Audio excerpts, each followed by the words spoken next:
Welcome. This is our video on flying a DME Arc approach. We're going to actually look at 3 different ways to get onto the DME Arc.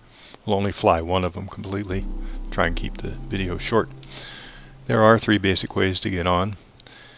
You intercept a radial outside the arc, fly towards the arc, and then turn onto the arc. That would be the blue line and the blue airplane. Here, arriving from the west and turning north to fly the arc clockwise.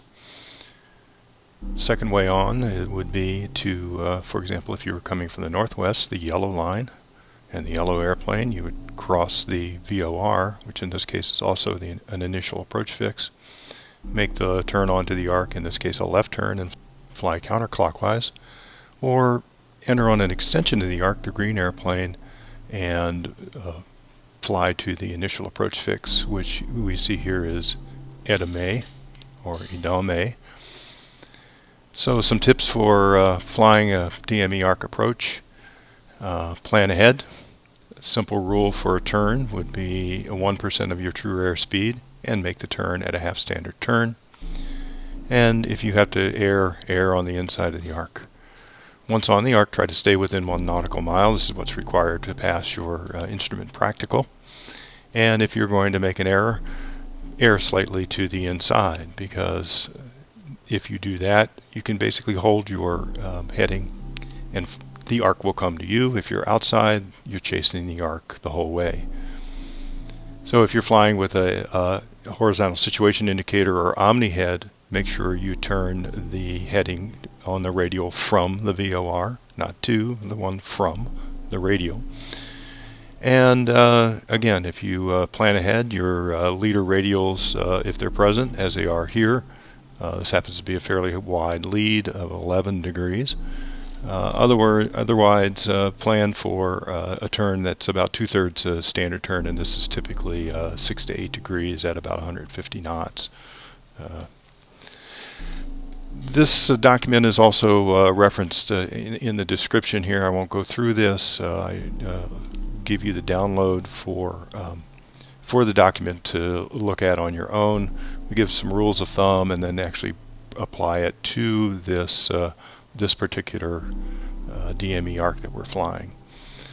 So our first entrance we'll demonstrate is one from the west. We're actually coming from the northwest, and we'll turn and intercept the 270 radial headed eastbound, make the left turn onto the arc at DME and proceed from there.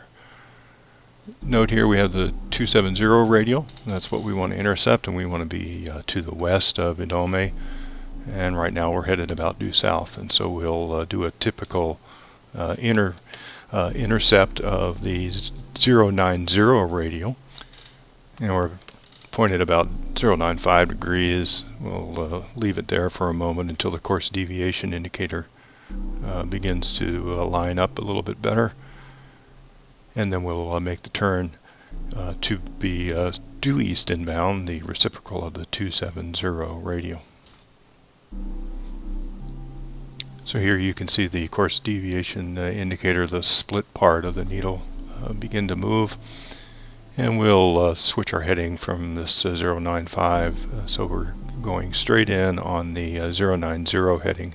Again, the reciprocal of the 270 radial, which is our initial approach fix at 12 DME to enter the DME Arc. Again, this is just a basic VOR radial intercept here. And just make a nice gentle turn. Final adjustments to be on course once we intercept the desired radial. And we'll fly in until we're at a point where we'll start our turn onto the DME Arc. So we switched our HSI to 090 degrees and holding a course a little to the right of that until we intercept the inbound heading that we desire. We're going to make the turn at DME and at a true airspeed of about 150 to 160 knots using our 1% rule of thumb. We'll start our turn about 1.5 nautical miles to 1.6 nautical miles from the initial approach fix. So here you see we're beginning to intercept the desired inbound course, and we'll gently turn to maintain that course until we get to the point where we want to turn.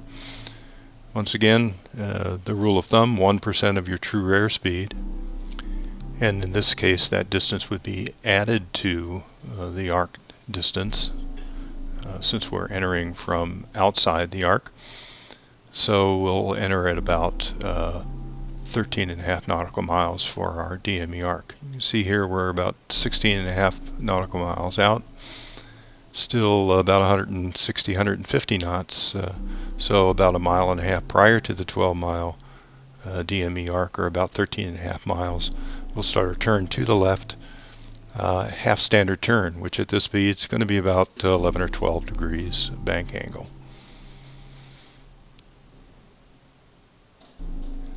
We'll take another look at the approach plate, and by the way, the link for this is also in the description, so you can download this, have a little better view of it.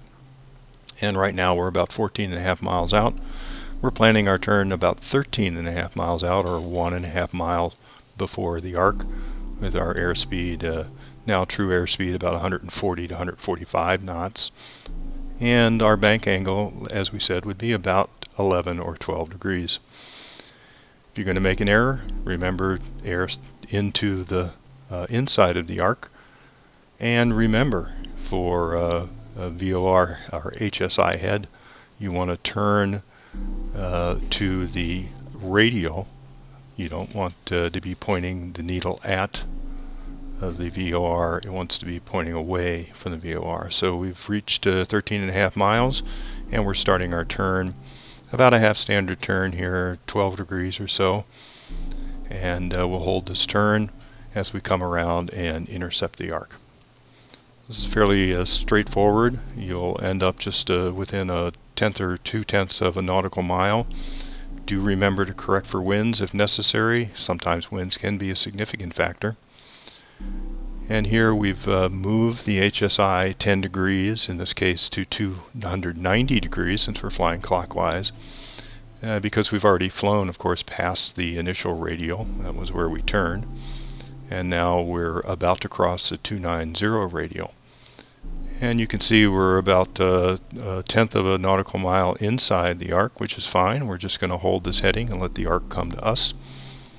Again, air to the inside if at all possible. It makes the flying much simpler. At this point now we've flown past the 290 radial. You can see by about 4 degrees. Each one of those little triangular tick marks is 2 degrees. So with the help of Plan G, keep an eye on that QDM data in the information box. 284 degrees from the VOR, or 4 degrees beyond the 280 radial. So to review this, the first entry version that we made to this DME arc, we intercepted the 270 radial heading eastbound, established ourselves on the radial, and at 1% of our true airspeed, about 1.5 nautical miles, made a half standard turn onto the arc, aired a little bit to the inside, flew into the arc, and then we'll proceed all the way around to land. Although, as I said, I won't do the full landing on this one. We'll save that for the last one.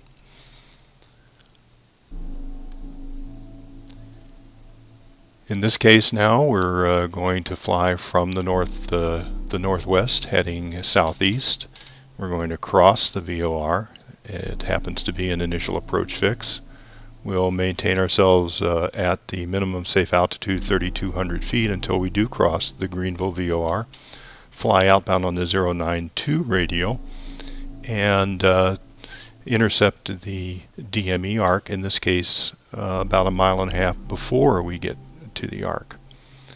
So we're about 7 miles from the Greenville VOR, and we'll make our turn here using that same rule, the same 1% rule. In this case you have to modify that rule a little bit because we're only making about a 45 degree or 50 degree turn from the direction we're headed. So 1% of our true airspeed, about 1.6 nautical miles, but we're only making about a half of a turn, so we'll cut that in half, 0.8 miles. However, We'll be crossing the Greenville VOR about a half a nautical mile above it. That's as close as the DME is ever going to read. So you need to add that half nautical mile. So we'll actually start our turn at about 1¼ nautical miles before. This again, basic VOR flying. If you're not familiar with that, you can review our videos on that subject. But at this point we're going to be making our turn almost where the heading bug is pointed, 092 degrees, and we'll make that turn just a little bit more than a nautical mile before we get to the VOR. So we'll start our turn, half standard turn, change our omni bearing indicator to 092 degrees, make a nice gentle turn here, about 12 degrees or so, 160 knots. A standard turn is 24 degrees, the bank angle for a standard turn at 160 knots true airspeed, so half of that, or about 12 degrees. You'll notice here that it appears that we are considerably off course.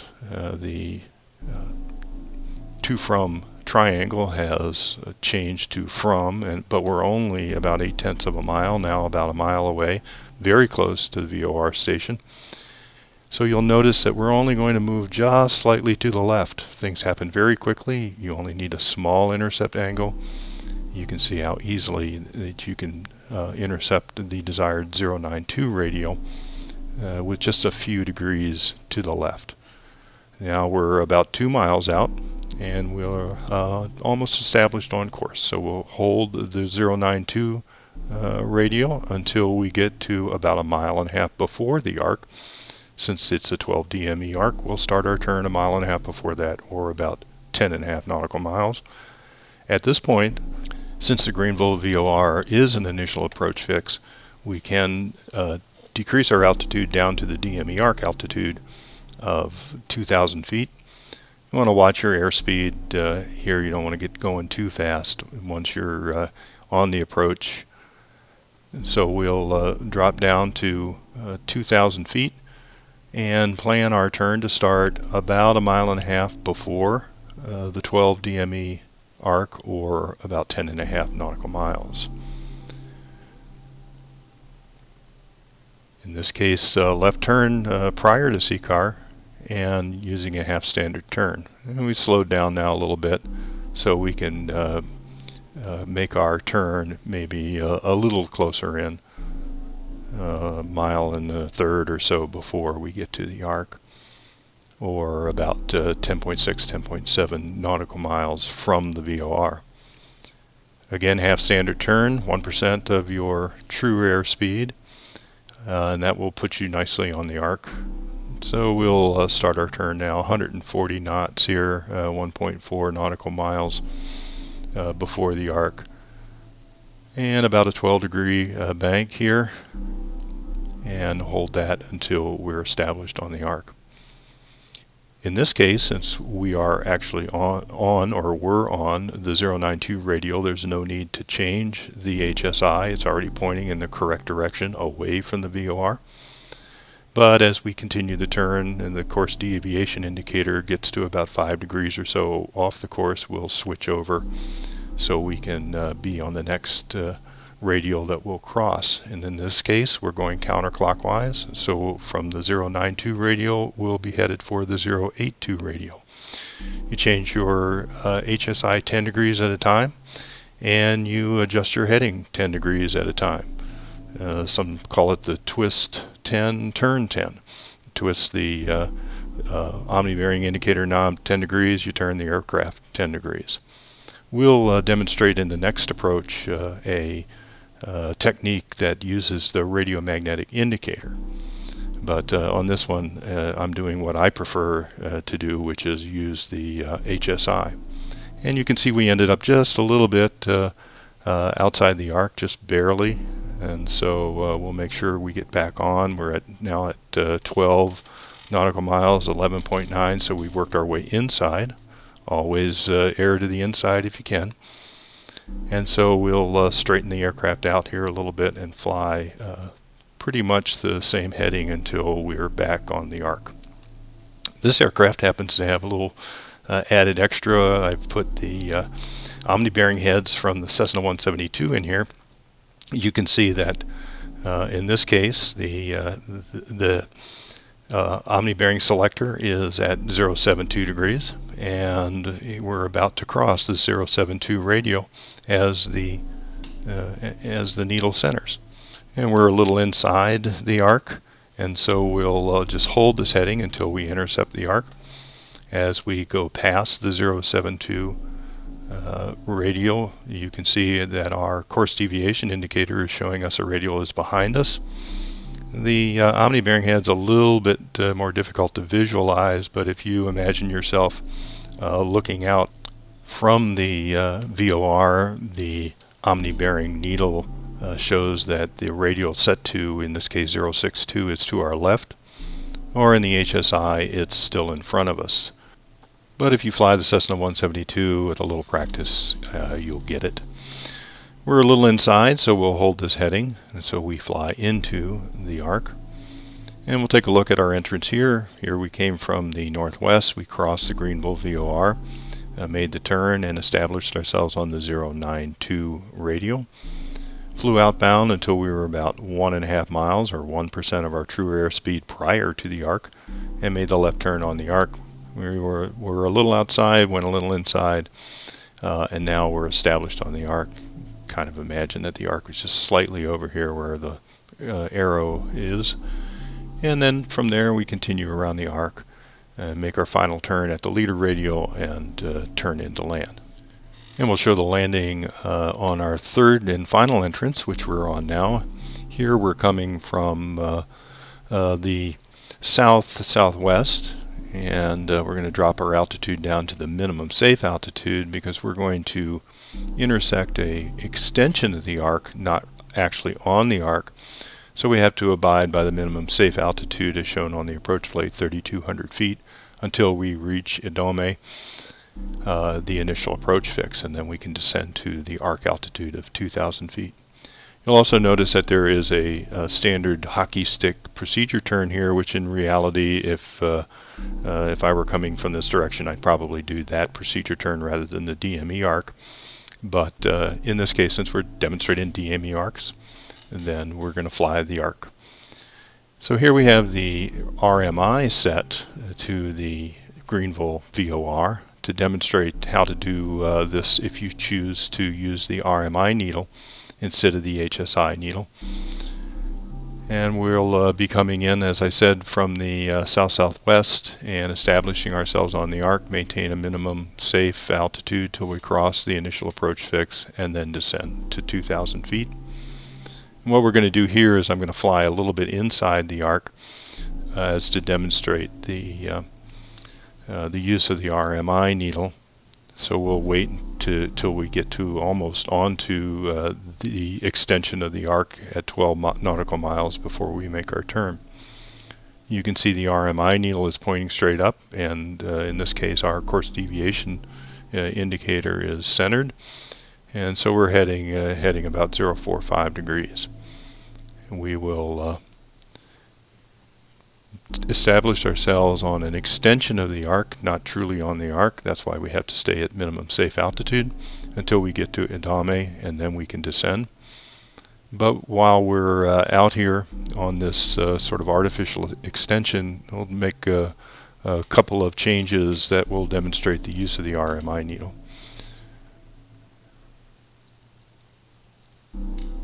So remember here we have to turn so that the HSI is on the radial of the VOR, pointing away from the VOR. Always remember to do that. And we're actually going to be inside the arc by about a mile. Again, you always try to want to stay on a DME arc within 1 nautical mile. We're not actually on the arc here. We're on an artificial extension of the arc that we chose to use as this particular entrance. And we'll want to keep our altitude at 3,200 feet. You need to maintain an altitude within 100 feet of your target altitude to pass your instrument practical exam. So we'll make an effort to do that in spite of the weather here. So we rolled out here. We're just not quite 1 nautical mile inside our artificial extension. We'll move the HSI again 10 degrees so as to keep that on track. But we'll look over here to the left at the RMI, and you'll notice that it's pointing almost horizontal, but we're inside the arc.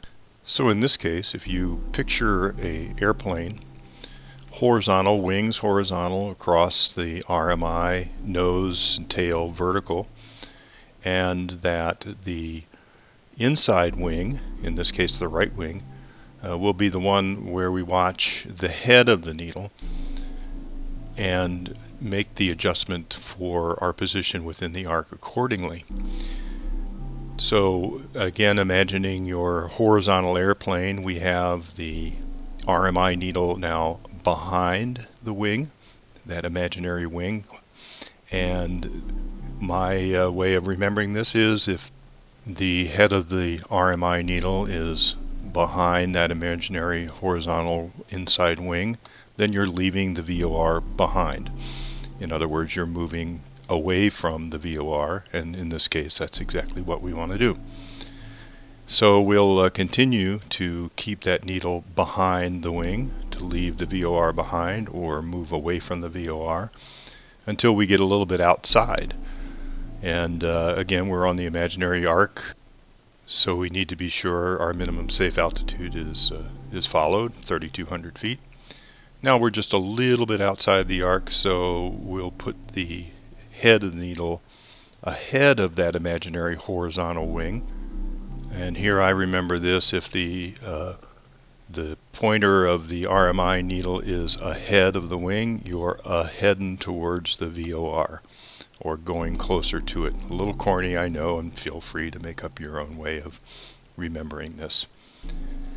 So we'll keep it a little bit ahead of the wing. We're just slightly outside the arc, and we'll continue to move inside. And as you can see, I'm continuing to rotate the HSI to show that change also.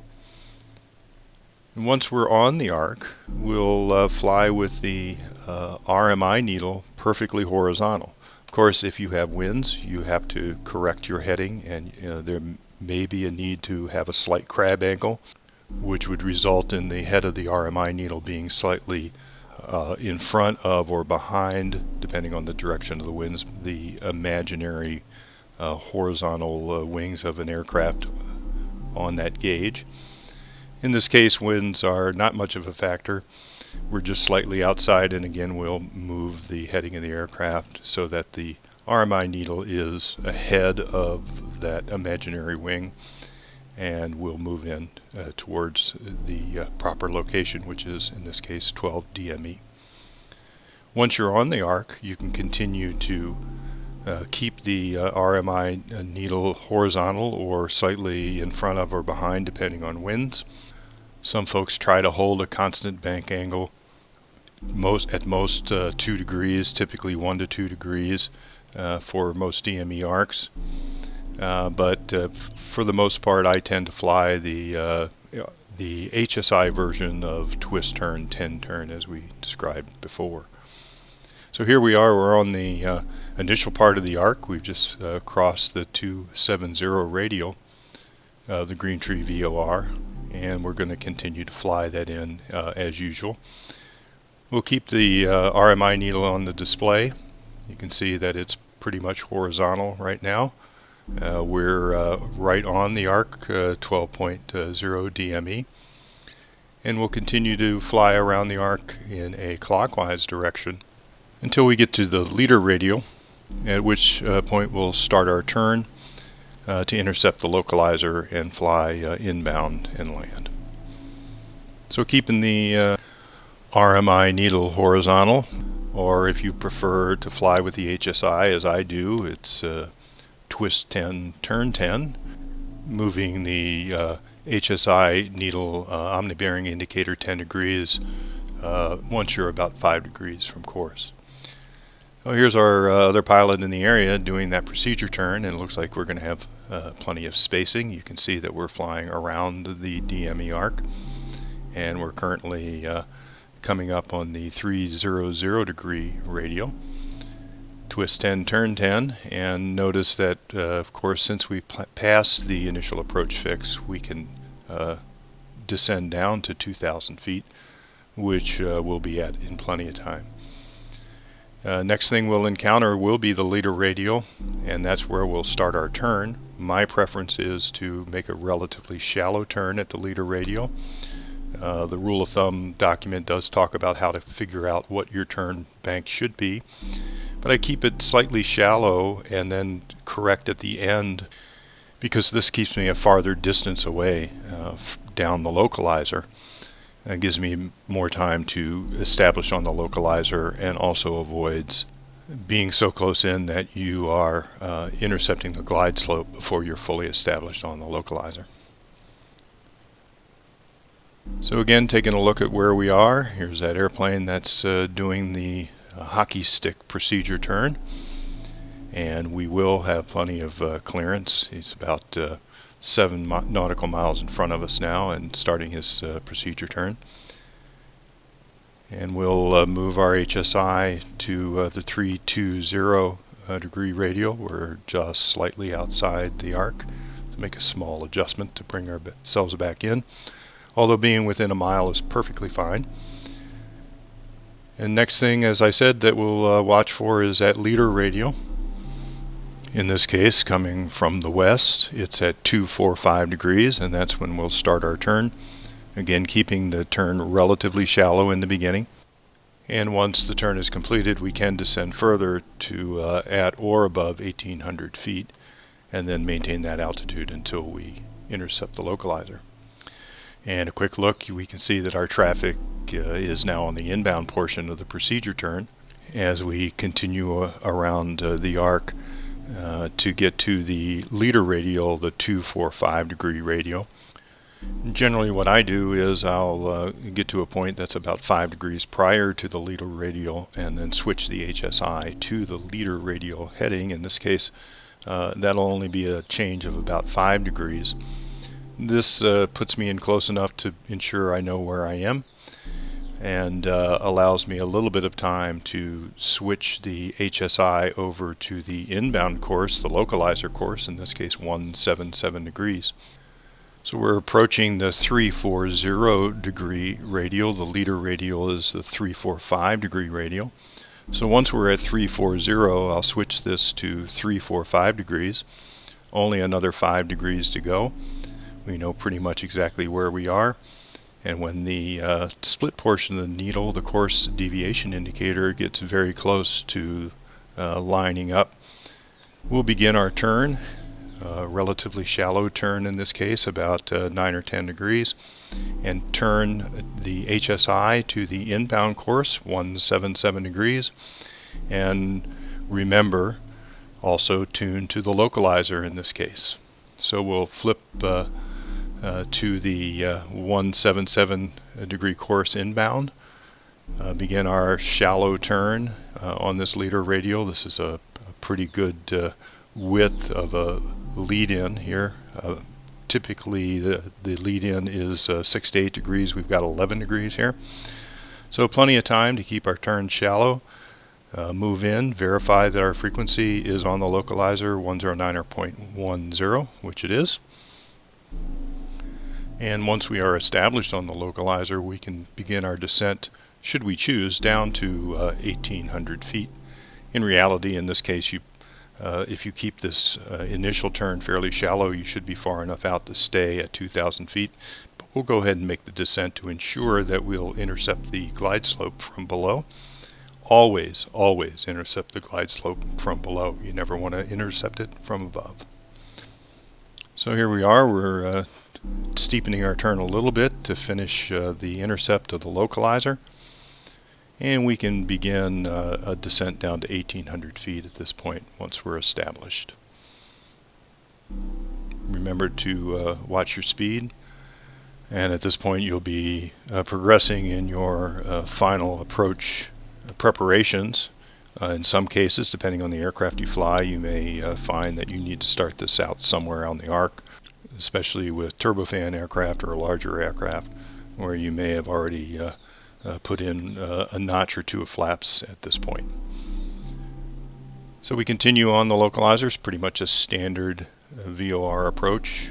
we can go down to 1,800 feet. You can see we've made the turn and we're lined up, and there's our traffic on short final. So again, plenty of room.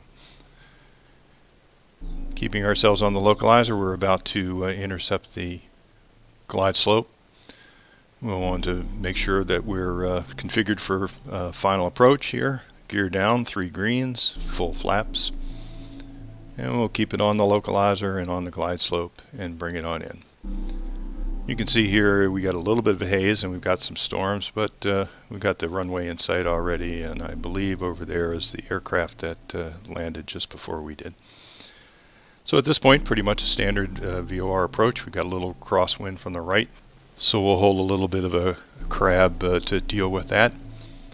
And once we get to the point of touchdown, we'll kick the rudder a little to the left to straighten the aircraft out to make sure we proceed straight down the runway once we're on the ground.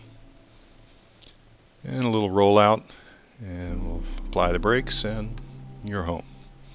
So we'll take a look at what we did. Again, we entered on a sort of artificial extension of the arc in this case to demonstrate a couple of things about the RMI. Once we cross the initial approach fix, which very closely corresponds to that intersection right there on plan G, although it's not named the same, we made our turn in and made the landing. So keep in mind the tips that we've given. I think it'll help you with your DME arcs, and you'll have another thing to add to your flying skills.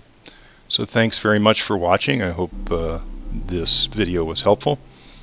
And we at Elite PremAir are happy to help you learn anytime, so please feel free to contact us.